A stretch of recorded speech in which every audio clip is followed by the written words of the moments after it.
Die bekende uitspraak van onze commandant, dus generaal Maciek. De Pool die vecht voor vrijheid van alle landen, maar die sterft alleen voor Polen. Verkennen, de vijand uitlokken en wegwezen en doorgeven. Dat was mijn werk. Van de landing in Normandië tot Wilhelmshaven toe. En onder andere bij de route lag ook Breda. Van de landing van de D-Day tot Wilhelmshaven toe waar capitulatie werd getekend. Zo ben ik gekomen.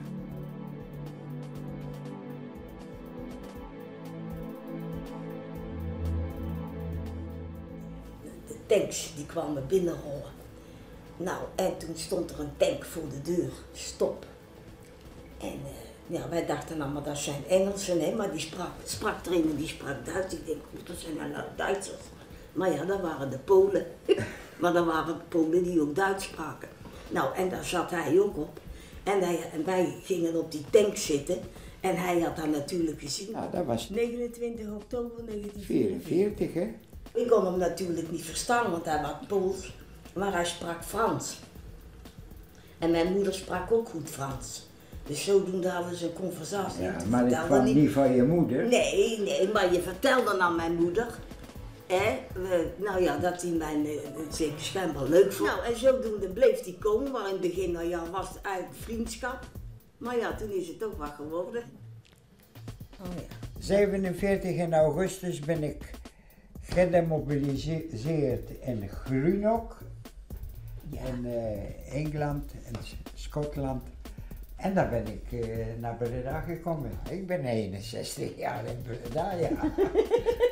Ik heb toen destijds Nederlandse nationaliteit aangevraagd en ook gekregen zonder moeite. Ik denk, dus mijn hersens werken op zo'n Nederlands. En toch blijft dat Poolse bloed altijd werken. Hè? Dat, typisch is dat, hè. Ik heb het soms zelf gezocht. Ja, hoe is dat mogelijk, hè? Ik voelde mij geen vluchteling. Ik voelde mij wel een strijder voor de vrije Polen. Maar die Nederlanders, die wisten schijnbaar weinig van Polen, want ze dachten dat wij ergens van die Poolgebieden kwamen of zoiets. Ja. Die hadden dat helemaal geen benul, ze dachten dat dat halve mensen waren.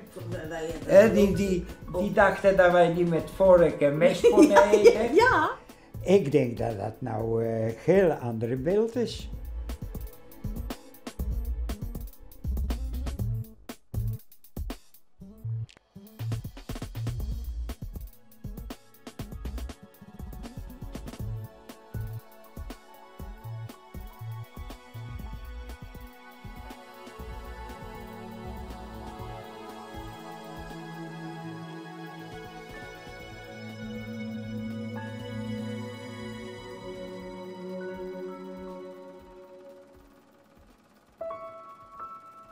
Ben jij dat ook? Ja, dat ben ik hier. Ja.